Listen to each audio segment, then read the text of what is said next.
Sœurs et frères de Christ, paix, joie, grâce, amour à chacun, à chacune de vous en ce mardi de la 17e semaine du temps ordinaire.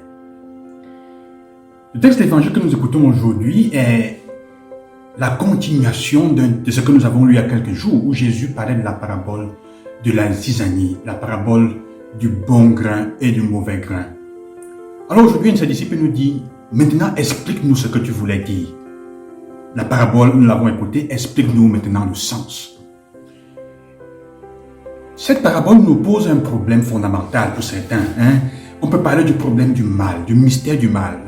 Parce que Jésus dit le mal, celui qui plante la zizanie, c'est le malin, c'est le diable. Saint Ignace, quand dans la méditation des exercices spirituels, dans la première semaine, a une méditation sur la question du mal. Et nous risquons toujours parfois de laisser notre attention glisser sur la mauvaise question quand il s'agit de la question du mal. Cet évangile nous permet de nous concentrer. Saint Ignace demande, quand nous parlons du mal, de ne pas demander pourquoi. Pourquoi est-ce que Dieu laisse que cela arrive? Mais de nous poser la question de savoir comment est-ce qu'il intervient, comment est-ce qu'il réagit. La question du pourquoi est une question de laquelle nous ne pouvons pas avoir de réponse. Le mal fait partie aussi du mystère de la compréhension de Dieu. N'entrons pas dans cela. Mais c'est comment est-ce qu'il réagit? Qu'est-ce qu'il nous montre? Ce qu'il nous montre, c'est que Dieu est patient. Il nous importe, il nous dit, ne soyez pas pressés, ne soyez pas actifs de vouloir arracher tout. Vous risquez de vous faire du mal à vous-même. Quand nous parlons souvent de la zizanie, nous parlons de la zizanie comme étant la division, s'aimer la discorde entre les personnes. Mais Jésus dit la zizanie, ce sont les fils du mal. La zizanie, ce n'est pas seulement une attitude, ce sont des personnes. La zizanie, ce sont toutes ces personnes qui passent le temps à créer des jalousies, à vouloir diviser les autres, à porter la tristesse là où elles se trouvent, qui passent le temps à créer les conflits entre les autres. Il dit ce sont des personnes. Ce ne sont pas seulement des attitudes. Mais évidemment, on peut se poser la question de savoir comment est-ce que des personnes sont arrivées à devenir zizanie, à devenir des instruments du malin, du diable dans le monde, au milieu du bien que Dieu a créé et qui se font planter là. Cela nous invite à une chose intéressante, à comprendre quand nous regardons la Genèse que le malin n'entre que là où on lui permet d'entrer. Ça veut dire que ces personnes, quand il dit ce sont les fils du malin, ça veut dire que ce sont les personnes qui ont accepté de collaborer avec le mal. Donc elles sont plantées dans le monde par le malin, pas contre leur volonté, mais c'est un acte de coopération parce qu'elles ont adhéré au mal. On adhère au mal comment? Il arrive que dans nos vies, on souffre. On laisse parfois que les jalousies prennent le dessus sur nous. On n'est pas content de la vie qu'on a. On commence à envier l'autre. On commence à dénigrer et à vouloir être meilleur que l'autre. Ce n'est pas mauvais, mais ça arrive au point où ça devient comme une paranoïa, une obsession. Et alors, notre vie devient orientée à faire du mal à l'autre. Donc, c'est un choix. Donc, tu as adhéré fondamentalement à des choix mauvais contre l'autre. Comme il dit souvent, c'est le début de la sorcellerie.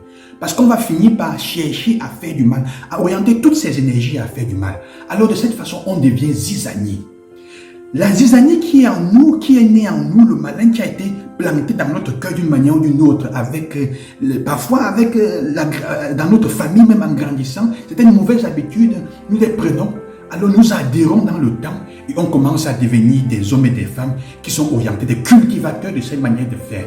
Et des gens qui, quand ils les voient entrer quelque part, elles sont tellement négatives, elles ont tellement adhéré à la négativité et au mal en elles, que tout ce qu'elles peuvent faire, c'est porter la tristesse là où elles sont. On devient zizanie. Parfois aussi, on devient zizanie à cause de la douleur qu'on porte en soi. On a peut-être subi des mauvais traitements, des douleurs qui nous rongent à l'intérieur. Et alors, qu'est-ce qui se passe? On devient zizanie. La douleur te porte à devenir aigri, à devenir une personne, comment dire, qui est comme la pourriture. Et quand nous vivons bien les expériences tristes de la vie, alors elle se transforme en nous en rancœur. Quand nous ne vivons pas bien, ça devient la rancœur, de la colère, de la rage, l'envie. on devient, comment dire, cela se dissémine tellement autour de nous, en nous, que ça devient, nous portons cela là où nous passons. Là où tu passes, il faut que tu détruises. Il y a des gens comme ça. Quand là où elles passent, elles ne sont jamais positives. La zizanie, elles sont devenues zizanies. C'est ça la question. Il faut faire attention à ça. Donc Jésus dit, il faut faire attention à cela, à ne pas être planté. Et ce qui est intéressant et ce qui est un peu surprenant, c'est la manière avec laquelle il résout le problème. C'est qu'il ne résout pas le problème tout de suite. Il attend à la fin du monde. Ça peut être une chose ambiguë. Pourquoi Dieu attend la fin du monde pour résoudre ce problème? Pourquoi il ne fait pas ça maintenant en nous? Il ne l'extirpe pas. À la fin du monde, quand il va l'extirper, il va faire la division. On ne peut plus changer. Mais c'est aussi une chose positive, c'est un atout avant tout. Plus qu'une chose négative, c'est un atout. Parce qu'il nous dit, ne te concentre pas sur la zizanie. Concentre-toi. Ce qui est important, c'est que tu as le temps, pas tes choix, de changer. Ne te laisse pas prendre, même s'il y a des zizanies en toi, dans ton cœur. Ne donne pas espace à cela. Tu as le temps encore de changer. Comme tu as l'opportunité, c'est quoi? Tu as le temps de commencer à cultiver en toi ce qui est bien, sans avoir peur de la zizanie qui habite ton cœur et qui t'entoure. En t'efforçant de mettre cela, de mettre le plus possible la zizanie en ton cœur en minorité. C'est le secret. C'est la patience de Dieu. Il nous dit, Saint Ignace dit, il faut regarder comment est-ce que Dieu affronte ce problème. Il est patient. Il nous offre toujours son amour. Il est toujours là avec nous pour nous aider à résoudre le problème. Il est patient. Même si tu portes n'importe quoi dans ton cœur, même si tu as l'impression d'être mauvais n'importe comment, qu'on a mis dans ton cœur, il dit, tu as encore l'opportunité de faire le bien. La foi de Dieu croit en nous plus que nous-mêmes. Il n'a plus confiance en nous que nous-mêmes. Pourquoi? Parce que dans ton cœur, au fond de toi-même, il a mis en toi quelque chose qui ressemble à lui-même, une partie. Il a mis en toi quelque chose de lui-même. Il se fie de ce qu'il a mis en toi, la capacité d'aimer. Nous pouvons toujours rebondir. Le mal qui est sémé vient d'un ennemi. Il ne fait pas partie de nous. Il vient de l'extérieur. Donc c'est à toi de gérer. Tu peux y adhérer ou refuser. Mais ce sont les choix que tu fais. Choisis de cultiver en nous le bien, sans avoir peur de la zizanie que nous portons. Ne te concentre pas dessus. Que le Seigneur vous accompagne et qu'il vous bénisse et qu'il vous aide dans cela. Loué soit Jésus-Christ. À demain. Bonne journée.